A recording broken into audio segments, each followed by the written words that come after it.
ایک عیسائی مسلمان دونوں جھگڑا کر رہے ہیں، غوث اعظم گزر رہے ہیں، جھگڑا ہو رہا ہے. عیسائی مسلمان سے کہتا ہے ہمارے نبی عیسیٰ علیہ السلام نے مردے زندہ کیے، تمہارے نبی نے بھی کو کیا تو بتاؤ. مسلمان پڑھا ہوا نہیں تھا، حالانکہ نبی پاک نے بڑے مردے زندہ کیے، پڑھا نہیں تھا، بتا نہ سکا. غوث اعظم کے کان میں آواز گئی تو جا کے عیسائی کا بازو پکڑ کے جھنجھوڑا. فرمانے لگے کیا کہا تم نے؟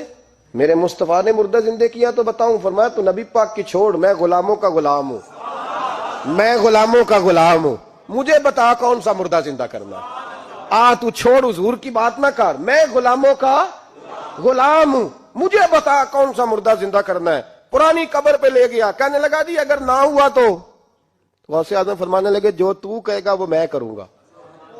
تو کہنے لگے اگر ہو گیا تو، اگر تو غوث اعظم کہنے لگے نہ میرے خانقاہ پہ جھاڑو دینا، نہ میرے برتن مانجنا، نہ میرے گھر کا سودا لانا. اگر زندہ ہو گیا تو بس میرے نبی کا کلمہ پڑھ جانا، بس میرے رسول کا کلمہ پڑھ جانا.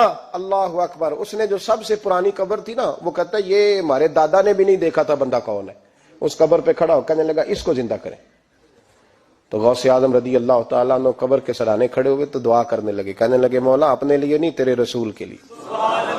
پھر فرمایا قم باذن اللہ، اٹھ اللہ کے حکم کے ساتھ. ایک عورت کلمہ پڑھتی ہوئی کھڑی ہو گئی، کھڑی ہو گئی، اور کھڑی ہو کے اس نے پہلا جملہ کہا تو کمال کر دی. کہنے لگی میرے نصیب دیکھو، میں بنی اسرائیل کی تھی، عبد القادر تیرے صدقے جاؤں، تو نے مجھے کھڑا کیا ہے تو اللہ نے مجھے مصطفیٰ کا کلمہ پڑھنے کی توفیق دے دی. تیرے قربان جاؤں عبد القادر، تیری کیا بات ہے. اب وہ بندہ دوڑ دوڑ کے غوث اعظم کے قدموں میں آیا، فرمانے لگے نا کلمہ میرے مصطفیٰ کا پڑھنا ہے. آج نا کرامت کی بات آتی ہے تو بندے چھپنے لگ جاتے ہیں، کہتے ہیں نہیں نہیں یہ نہیں ہو سکتا. بڑا مدافعانہ سا عمل، بڑا شرمندہ سا بولا ہے جادی. وہ غوث پاک ایک دن ایک صاحب کرامت بیان کر رہے تھے تو بڑے جھجک کے حضور غوث اعظم، میں نے کہا تو بیٹھ مجھے بیان کرنے دے. تو ڈر رہا ہے، کرامت سے ڈر رہا ہے، مجھے بیان کرنے دے، میں بیان کرتا ہوں، مجھے بیان کرنے دے. ملا علی قاری علیہ رحمہ نے لکھا ہے، دیگر بہت سارے لوگوں نے لکھا ہے، غوث اعظم خطبہ دے رہے تھے، تقریر کر رہے تھے، اچانک ہاتھ آگے بڑھایا تو یہاں تک ہاتھ بھیگ گیا غوث اعظم کا. ہاں کھول کے دیکھے، کھول کے بات کر رہا ہوں، ہاتھ یہاں تک بھیگ گیا. مرید کہتے ہیں ہم نے پوچھا حضور پانی بھی کوئی نہیں، ہاتھ بھیگ گیا. میں چپ کر کے سبق پڑھو، شاگردوں کو پڑھا رہے، چپ کر کے سبق پڑھو. تھوڑی دیر گزری، چند گھنٹے تو ایک قافلہ آ گیا، سارے لوگ پانی میں بھیگے ہوئے ہیں. حضور غوث اعظم کے سامنے کھڑے ہوئے، کہا حضور آپ نے بڑی کرم نوازی فرمائی، بڑی کرم نوازی. وہ شاگرد کہنے لگے ہوا کیا؟ تو وہ لوگ کہنے لگے کشتی میں بیٹھے تھے تو کشتی ڈوبنے لگی.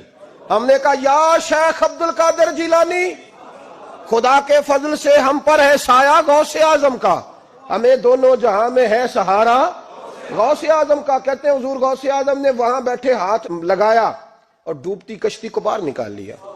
اور ڈرنے لگے، کہنے لگے جناب یہ کرامت لوگ نہیں مانیں گے. تو میں کہا جنہیں نہیں مننا نہ منے. ان کے کانوں کے نا پیچھے خارش ہوتی ہے جب اس طرح کی ولیوں کی بات بتائی جائے. وہ تو حضور غوث اعظم کی بات نہیں مان رہا، پڑھنا سورہ نمل پڑھ. حضرت سیدنا سلیمان علیہ السلام اپنے محل میں بیٹھے دربار میں، فرمایا ملکہ بلقیس کا تخت چاہیے. تم قرآن نہیں پڑھتے؟ ملکہ بلقیس کا تخت چاہیے. تو ایک جن اٹھا، اس نے کہا دربار برخاست ہونے سے پہلے، دربار کے برخاست ہونے سے پہلے، بے شک آپ 5 منٹ میں برخاست کر دیں تخت آ جائے گا. ہزاروں میل دور تھا. پتہ نہیں کہاں قرآن پڑھتے ہو تم. بنی اسرائیل کے ولیوں کی کرامتیں مانتے ہو اور نبی پاک کی امت کی باری آئے تو تمہیں خارش ہوتی ہے. شرمندہ سا لب و لہجہ. ہمارا لب و لہجہ شرمندہ نہیں، اس لیے کہ ہم تو جیتے اور زندہ ہی ولیوں کے نام کی برکت سے ہیں. ہمارے لب و لہجے میں تمہیں شرمندگی نہیں ملے گی. ہم اس طرح بیان نہیں کرتے کہ کوئی کیا کہے گا تو بچ کے جملے.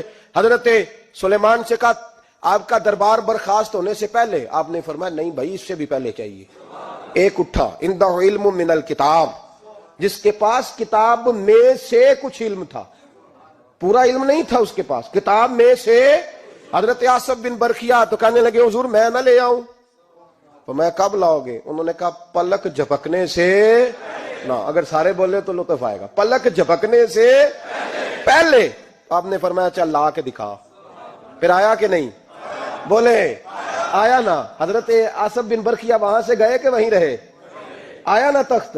80 فٹ اونچا، 80 فٹ چوڑا، 80 فٹ لمبا، اتنا بھاری کہ شاید 50 لوگ نہ اٹھا سکیں.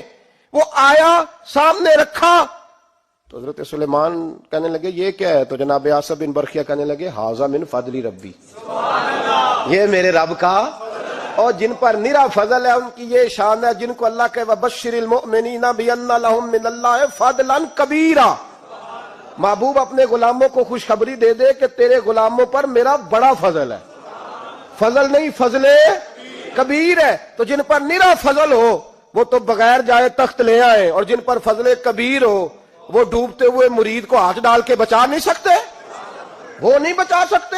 ڈر ڈر کے کیوں بات کرتے ہو؟ کھل کے کو خدا کے فضل سے ہم پر ہے سایہ غوث اعظم کا، ہمیں دونوں جہاں میں ہے سہارا غوث اعظم۔ حضور غوث پاک واز کرتے، نصیحت کرتے، اور چونکہ نہ شہرت کے لیے، نہ مال کے لیے، نہ نوٹوں کے لیے، اس لیے غوث اعظم جب تقریر کرتے نا، ایک دن بغداد میں بارش شروع ہو گئی، خطاب ہو رہا تھا، لوگ بکھرنے لگے تو دو جملے غوث پاک کے، کہنے لگے یا اللہ تو دلوں کے بھید جانتا ہے، اگر بندے میں نے اپنی ذات کے لیے اکٹھے کیے ہیں تو تیز بارش برسا، دوڑا دے سارے، اور اگر تیرے لیے اکٹھے کیے ہیں تو پھر بھی تیری مرضی، رکھنے ہیں تو رکھ، بھیجنے ہیں تو۔